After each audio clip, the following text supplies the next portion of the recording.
Hi hello every one, എല്ലാവർക്കും മാഷ ടീച്ചറിൻ്റെ മറ്റൊരു പുതിയ വീഡിയോയിലോട്ട് ഒരിക്കൽ കൂടി സ്വാഗതം. 2ാം ക്ലാസ്സിലെ കൂട്ടുകാർക്ക് ഫസ്റ്റ് ടേം എക്സാം ഇങ്ങെത്തി നിൽക്കുകയാണല്ലേ. അപ്പോൾ ഇന്ന് നമ്മൾ ഗണിതം പരീക്ഷയുമായി ബന്ധപ്പെട്ട് ചില കാര്യങ്ങളൊക്കെ ഡിസ്കസ് ചെയ്യാനായിട്ട് പോവുകയാണ് കേട്ടോ. മക്കൾക്ക് എങ്ങനെയാണ് ചോദ്യങ്ങൾ വരിക എന്നുള്ളതും അതുപോലെ തന്നെ ചില മോഡൽ ക്വസ്റ്റ്യൻസുമാണ് ഇന്നത്തെ ക്ലാസ്സിൽ നമ്മൾ ഡിസ്കസ് ചെയ്യാനായിട്ട് പോകുന്നത്. എല്ലാ കൂട്ടുകാരും റെഡിയാണല്ലോ? എങ്കിൽ നമുക്ക് നമ്മുടെ ചോദ്യങ്ങളിലോട്ട് പോയാലോ? അതിലോട്ട് പോകുന്നതിന് മുന്നേയായിട്ട് കൂട്ടുകാർക്ക് എക്സാം റിലേറ്റഡ് ആയിട്ടുള്ള കൂടുതൽ ക്വസ്റ്റ്യൻസും മോഡൽ ക്വസ്റ്റ്യൻസും പ്രീവിയസ് ഇയർ ക്വസ്റ്റ്യൻസും ഒക്കെ ആവശ്യമുണ്ടോ? ഉണ്ടെങ്കിൽ എന്ത് ചെയ്യുക, നമ്മുടെ ചാനലിൽ മെമ്പർഷിപ്പ് എടുത്ത് ജോയിൻ ചെയ്യാവുന്നതാണ് കേട്ടോ. വെറും 89 രൂപ മാത്രമേ കൂട്ടുകാർക്ക് നമ്മുടെ ചാനലിൽ ജോയിൻ ചെയ്യാനായിട്ട് ആവശ്യമുള്ളൂ. അപ്പോൾ എന്ത് ചെയ്യുക, താല്പര്യമുള്ള കൂട്ടുകാരുണ്ടെങ്കിൽ ജോയിൻ ചെയ്യാനായിട്ട് മറക്കല്ലേ. ഓക്കെ മക്കളെ, എങ്കിൽ നമുക്ക് ആദ്യത്തെ പ്രവർത്തനത്തിലോട്ട് പോവാം. അതിലോട്ട് പോകുന്നതിന് മുന്നേയായിട്ട് കൂട്ടുകാർക്ക് ചോദ്യ പേപ്പറിൽ ഇവിടെ നോക്കിക്കേ. ആദ്യം തന്നെ നിങ്ങളുടെ പേര് എഴുതാനുള്ള ഒരു സ്ഥലം ഉണ്ടായിരിക്കും കേട്ടോ. അവിടെ മക്കൾ എന്ത് ചെയ്യണം, നിങ്ങളുടെ പേര് എഴുതണം കേട്ടോ. ഇവിടെ കുട്ടിയുടെ പേര് എന്നുള്ളിടത്ത് നിങ്ങളുടെ പേര് എഴുതണം. പിന്നീട് വിദ്യാലയത്തിൻ്റെ പേര് എന്നുണ്ട് അല്ലേ, അവിടെ നിങ്ങളുടെ സ്കൂളിൻ്റെ പേര് എഴുതണം. പിന്നെ ഡിവിഷൻ എഴുതാനൊക്കെ ഉണ്ട് കേട്ടോ. അപ്പം അതെല്ലാം നിങ്ങൾ ഓർത്തിരിക്കുക. എല്ലാവരും നിങ്ങളുടെ പേര് എഴുതാനായിട്ട് പഠിച്ചിട്ട് പോകണം കേട്ടോ. ഓക്കെ മക്കളെ, ഇനി നമുക്ക് നമ്മുടെ ചോദ്യങ്ങളിലോട്ട് കടക്കാം അല്ലേ. ഒന്നാമത്തെ പ്രവർത്തനം നോക്കിക്കേ. വരയ്ക്കാം എഴുതാം എന്നതാണ് നമ്മുടെ ആദ്യത്തെ പ്രവർത്തനം കേട്ടോ. വരയ്ക്കാം എഴുതാം എന്നതാണ് നമ്മുടെ ആദ്യത്തെ പ്രവർത്തനം. ഓക്കെ മക്കളെ, അവിടെ നമുക്കൊരു ചിത്രം തന്നിട്ടുണ്ട് കേട്ടോ. ഒരു വീടിൻ്റെ ചിത്രമാണ്. വീടിൻ്റെ ചിത്രം പൂർത്തിയാക്കാം, നിറം കൊടുക്കാം എന്നതാണ് നമ്മളടുത്ത് പറഞ്ഞിട്ടുള്ളത് കേട്ടോ. വീടിൻ്റെ ചിത്രം പൂർത്തിയാക്കാം, നിറം കൊടുക്കാം എന്ന പ്രവർത്തനമാണ് നമുക്ക് അവിടെയുള്ളത്. അപ്പം നോക്കിക്കേ മക്കളെ, നമുക്ക് ആദ്യം എന്ത് ചെയ്യാം, ഈ ഒരു ചിത്രം പൂർത്തീകരിച്ച് നോക്കാം കേട്ടോ. നമുക്ക് ഈ സൈഡിൽ എന്ത് ചെയ്യാം, ഒരു മേൽക്കൂര വരയ്ക്കാം. ഓക്കെ, ഇനി നമുക്ക് എന്ത് ചെയ്യാം, ഈ സൈഡിൽ കാണിച്ച പോലെ അതേപോലെ നമുക്ക് എന്ത് ചെയ്യാം, ഈ വശത്തും ഇത്തരത്തിൽ ചതുരത്തിൽ ചുമരും അതുപോലെ തന്നെ വാതിലിങ്ങനെ കംപ്ലീറ്റ് ചെയ്ത് കൊടുക്കാം. ഒരു ജനൽ വരയ്ക്കാം അല്ലേ. അപ്പം ഇതേ രീതിയിൽ മക്കൾ എന്ത് ചെയ്യുക, ഭംഗിയാക്കിയിട്ട് സ്കെയിലൊക്കെ യൂസ് ചെയ്ത് വരയ്ക്കാൻ പറ്റുന്നവരെന്ത് ചെയ്യുക, സ്കെയിലൊക്കെ യൂസ് ചെയ്തിട്ട് ഭംഗിയായിട്ട് ചിത്രം വരച്ച് പൂർത്തിയാക്കുക കേട്ടോ. ഓക്കെ, അതിനുശേഷം നിങ്ങൾ എന്ത് ചെയ്യണം, വീടിന് നിറം നൽകണം. തന്നിട്ടുള്ള ആ ഒരു ചിത്രത്തിൽ വീടിന് മക്കൾ നിറം നൽകണം.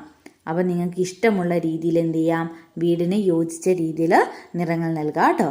ഓക്കെ മക്കളെ, ഇനി നമുക്ക് അതിൽ തന്നെയുള്ള മറ്റൊരു ചോദ്യം കൂടി നോക്കാം. നോക്കിക്കേ, എണ്ണി എഴുതാം. എന്താണ് എണ്ണി എഴുതാം എന്നതാണ് നമ്മുടെ അടുത്ത ചോദ്യം വരുന്നത് കേട്ടോ. ഇവിടെ നമുക്ക് എന്ത് തന്നിട്ടുണ്ട്, ഒരു ചിത്രം തന്നിട്ടുണ്ട് അല്ലേ. ഒരുപാട് രൂപങ്ങൾ ഉൾപ്പെടുന്ന ചിത്രമാണ് നമുക്ക് തന്നിട്ടുള്ളത്. അപ്പം മക്കൾ എന്താണ് ചെയ്യേണ്ടത്, ഓരോ രൂപങ്ങളും എത്ര എണ്ണം വീതമാണ് ഉള്ളത് എന്നുള്ളത് കണ്ടെത്തിയിട്ട് എണ്ണിയിട്ട് നമുക്ക് അവിടെ സൈഡിൽ തന്നത് കണ്ടോ, ഇവിടെ മക്കൾ എന്ത് ചെയ്യണം, എഴുതണം. ഇവിടെ വട്ടം എത്രയുണ്ട് അഥവാ വൃത്തം എത്രയുണ്ട് എന്ന് എഴുതണം. ഇവിടെ ചതുരം എത്രയുണ്ടെന്ന് എഴുതണം. ഇവിടെ ത്രികോണം എത്രയുണ്ട് എന്നുള്ളത് എഴുതണം. എല്ലാവരും റെഡിയല്ലേ? നമുക്ക് ചെയ്ത് നോക്കാം. ആദ്യം നമുക്ക് വൃത്തം എത്ര എണ്ണം ഉണ്ട് എന്നുള്ളത് എഴുതാം അല്ലേ. നോക്കിക്കേ, എണ്ണി നോക്കൂ. 1 2 3 4 5 6, ഇതൊന്നുകൂടി ചേർക്കുമ്പോൾ 7 ആയില്ലേ. പിന്നെ 8 9 10 11 12 അല്ലേ.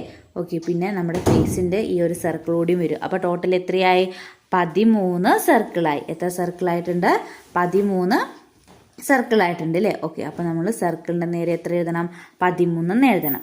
ഓക്കെ, ഇനി നമുക്ക് ഏതാണ് കണ്ടെത്തേണ്ടത്, ഏതാണ്, ചതുരം എത്രയുണ്ട് എന്നതാണ് നമുക്ക് കണ്ടെത്തേണ്ടത് അല്ലേ.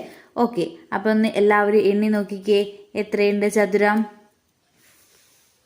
നമുക്കിവിടെ കാലിൽ മുതൽ തുടങ്ങാം. ഇവിടെ 1 2 3 4. ഓക്കെ, പിന്നെ ഇവിടെ ഒന്നുണ്ട് അല്ലേ, 5 6 7 8. പിന്നെ നമുക്ക് ഇത് മുഴുവനായിട്ട് ഒന്ന് കൂട്ടാലോ, 9. പിന്നെ നമ്മുടെ ഇവിടെ ഈ ഒരു കഴുത്തിൻ്റെ ഭാഗം അല്ലേ. അങ്ങനെ എത്രയുണ്ടായിരിക്കും മക്കളെ, 10 ഉണ്ടായിരിക്കും അല്ലേ. അപ്പം എല്ലാവരും ഒന്ന് എണ്ണി കണ്ടെത്തുക കേട്ടോ, എത്രയുണ്ട് എന്നുള്ളത്. എല്ലാവരും കൃത്യമാണോ എന്നുള്ളത് ഒരിക്കൽ കൂടി നോക്കുക കേട്ടോ. ഓക്കെ, 10 കിട്ടി. ഇനി നമുക്ക് അടുത്തത് ഏത് നോക്കണം, ത്രികോണം എത്രയുണ്ടെന്ന് നോക്കണം അല്ലേ. നോക്കി പറഞ്ഞേ. ഇവിടെ 1 2, പിന്നെയുണ്ടോ ഓക്കെ 3 4 അല്ലേ 4 ത്രികോണങ്ങളാണ് വരുന്നത്. അപ്പം ഇത്തരത്തിൽ എന്ത് ചെയ്യുക, എല്ലാവരും ഓരോ രൂപങ്ങളും എത്ര എണ്ണം വീതമുണ്ട് എന്നുള്ളത് എണ്ണി കണ്ടെത്തിയിട്ട് എഴുതുക കേട്ടോ.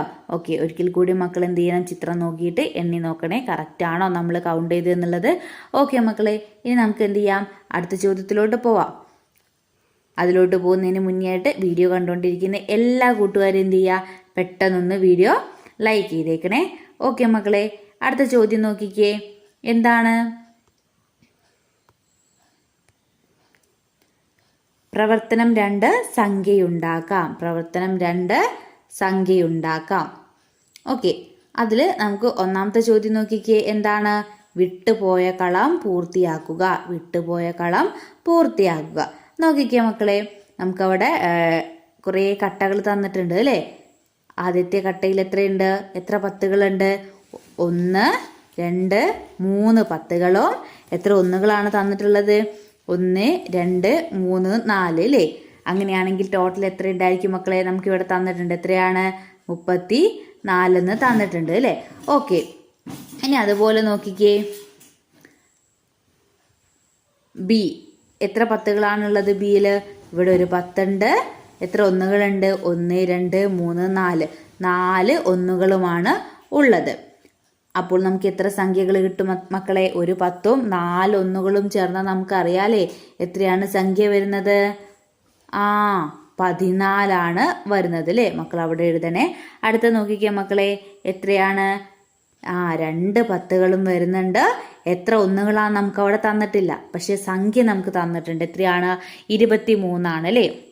23 എന്ന് കിട്ടണമെങ്കിൽ നമുക്കറിയാം 2 പത്തുകൾ ചേർന്നാൽ 20. അപ്പം 23ലേക്ക് എത്തണമെങ്കിൽ എത്ര ഒന്നുകൾ കൂടി നമുക്ക് വേണം? എത്ര ഒന്നുകൾ കൂടി വേണം? 3 ഒന്നുകൾ അല്ലേ. 1 2 3 3 ഒന്നുകൾ ചേർന്നാൽ എത്രയായി മക്കളെ? എത്രയായി? 20ൻ്റെ കൂടെ 3 ഒന്നുകൾ ചേർന്നാൽ 23 ആവും അല്ലേ. ഓക്കെ മക്കളെ, ഇനി അടുത്തത് നോക്കിക്കേ. അടുത്തത് എന്താണ്? നമുക്ക് സംഖ്യ ഏതാന്ന് തന്നിട്ടുണ്ട് അല്ലേ. സംഖ്യ ഏതാ നമുക്കിവിടെ തന്നിട്ടുണ്ട്. അതുപോലെ തന്നെ ഒന്നുകൾ എത്രയാണെന്ന് തന്നിട്ടുണ്ട്. സംഖ്യ എത്രയാണ്? 44. 4 ഒന്നുകളുണ്ട്. എങ്കിൽ എത്ര പത്തുകൾ വേണം മക്കളെ? എത്ര പത്തുകൾ വേണം? 4 പത്തുകൾ വേണം അല്ലേ.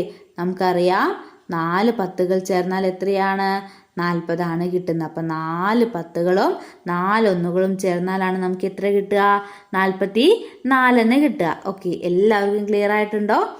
ഇനി നോക്കിക്കേ, അടുത്തത് അവിടെ നമുക്ക് എന്ത് തന്നിട്ടുണ്ട്? സംഖ്യ തന്നിട്ടുണ്ട്, ഒന്നുകളുടെ എണ്ണവും തന്നിട്ടുണ്ട് അല്ലേ. സംഖ്യ എത്രയാണ്?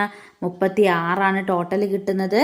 1 2 3 4 5 6 6 ഒന്നുകളാണ് തന്നിട്ടുള്ളത്. എങ്കിൽ എത്ര പത്തുകൾ ഉണ്ടായിരിക്കും? നമുക്കറിയാം 3 പത്തുകൾ ചേർന്നാൽ എത്രയാണ്? 3 പത്തുകൾ ചേർന്നാൽ 30. 30ഉം ഈ 6 ഒന്നുകളും ചേർന്നാൽ സംഖ്യ എത്ര കിട്ടും നമുക്ക്? 36 കിട്ടും. വളരെ ഈസി ആയിട്ടുള്ളൊരു പ്രവർത്തനമല്ലേ.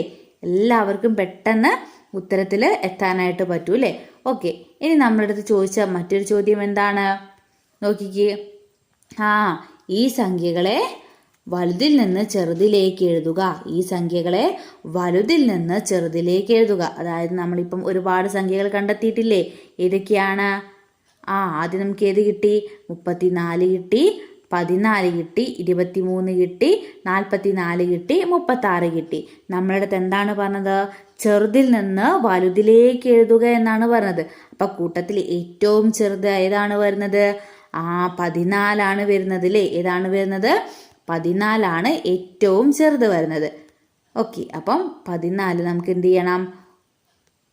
ഒന്നാമതായിട്ട് എഴുതണം അല്ലേ. 14 നമുക്ക് ഒന്നാമതായിട്ട് എഴുതണം. ഓക്കെ, പിന്നെ വരുന്നതിൽ ഏറ്റവും ചെറുത് ഏതാണ്?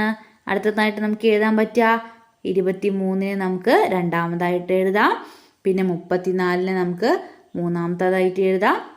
36 നമുക്ക് നാലാമത്തതായിട്ട് എഴുതാം. അതുപോലെ 44 നമുക്ക് അഞ്ചാമതായും എഴുതാം. ക്ലിയർ അല്ലേ? എല്ലാവർക്കും മനസ്സിലായില്ലേ? അപ്പം നമ്മൾ ആദ്യം ഏത് സംഖ്യ എഴുതും?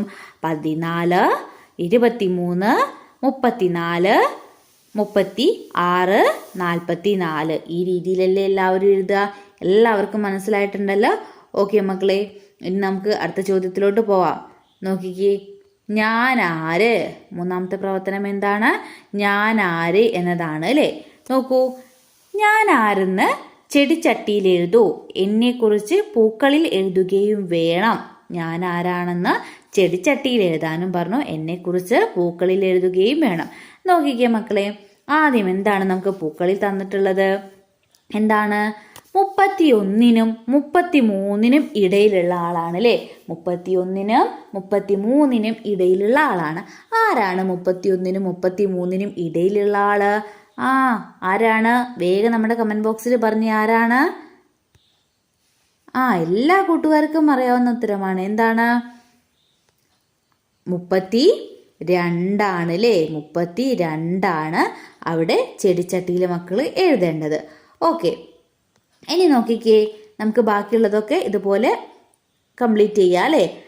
അടുത്ത പൂവിൽ നോക്കൂ, എന്താണ് തന്നിട്ടുള്ളത്? 30നേക്കാൾ 2 കൂടുതൽ. 30നേക്കാൾ 2 കൂടുതൽ. 30നേക്കാൾ 2 കൂടിയാൽ എത്രയാണ്?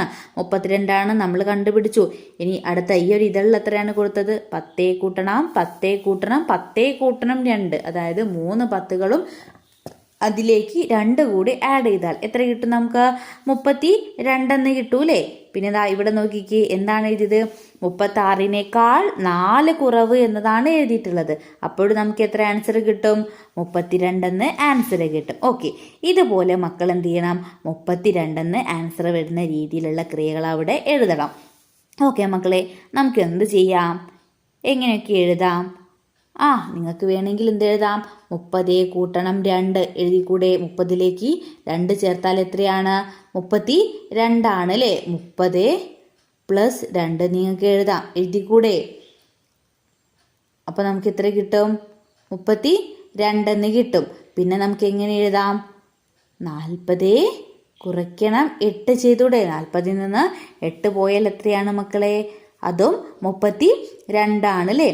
ഇനി വേണമെങ്കിൽ നമുക്ക് എഴുതാം 40നേക്കാൾ 8 കുറവ് എന്നുള്ള രീതിയിൽ എഴുതാം കേട്ടോ. ഇവിടെ നമ്മൾ നേരത്തെ കണ്ടില്ലേ, 36നേക്കാൾ 4 കുറവെന്ന് എഴുതില്ലേ, അതുപോലെ 40നേക്കാൾ 8 കുറവെന്ന് എഴുതാം. മനസ്സിലായോ? ഇനി വേണമെങ്കിൽ നമുക്ക് എങ്ങനെ എഴുതാം? 25ലോട്ട് എത്ര ആഡ് ചെയ്താലാണ് മക്കളെ 32 കിട്ടുക? എത്ര ആഡ് ചെയ്താലാണ്? 7 ആഡ് ചെയ്താലാണ് അല്ലേ. അപ്പം 25നേക്കാൾ 7 കൂടുതൽ എന്ന് പറഞ്ഞ് നമുക്ക് എഴുതാലോ. ഇത്തരത്തിൽ പല രീതിയിൽ നമുക്ക് എന്ത് ചെയ്യാവുന്നതാണ്? അവിടെ കംപ്ലീറ്റ് ചെയ്യാവുന്നതാണ് അല്ലേ. അപ്പോൾ മക്കൾ എന്ത് ചെയ്യുക? ഒന്ന് ചെയ്ത് നോക്കുക കേട്ടോ. ചില കൂട്ടുകാർക്ക് ചിലപ്പം ഈ ഒരു ചോദ്യം കുറച്ചൊരു പ്രയാസം അനുഭവപ്പെട്ടേക്കാം. എങ്കിലും എന്ത് ചെയ്യുക? നമുക്ക് ഇത്തരത്തിലുള്ള ചോദ്യങ്ങളൊക്കെ നമ്മുടെ എക്സാമിന് വരും കേട്ടോ. ഓക്കെ മക്കളെ, അപ്പോൾ ഇന്ന് നമ്മൾ ഇത്രയും ചോദ്യങ്ങളാണ് ഡിസ്കസ് ചെയ്യുന്നത്. ഇനി നമ്മൾ അടുത്ത ക്ലാസ്സിൽ ഇതിൻ്റെ ബാക്കി പോർഷൻസൊക്കെ ഡിസ്കസ് ചെയ്യും കേട്ടോ. അപ്പോൾ എല്ലാ മക്കളും എന്ത് ചെയ്യുക? കൃത്യമായിട്ട് എല്ലാ വീഡിയോസും കാണാം. അതോടൊപ്പം തന്നെ ടീച്ചർ ഇടുന്ന വീഡിയോസ് നിങ്ങൾക്ക് പെട്ടെന്ന് തന്നെ ലഭിക്കാനായിട്ട് നമ്മുടെ ചാനൽ ഇനിയും സബ്സ്ക്രൈബ് ചെയ്തിട്ടില്ലെങ്കിൽ സബ്സ്ക്രൈബ് ചെയ്ത് സപ്പോർട്ട് ചെയ്യേണ്ട മറക്കരുത്. ഓക്കെ മക്കളെ, നമുക്ക് മറ്റൊരു പുതിയ വീഡിയോയുമായിട്ട് വീണ്ടും കാണാം.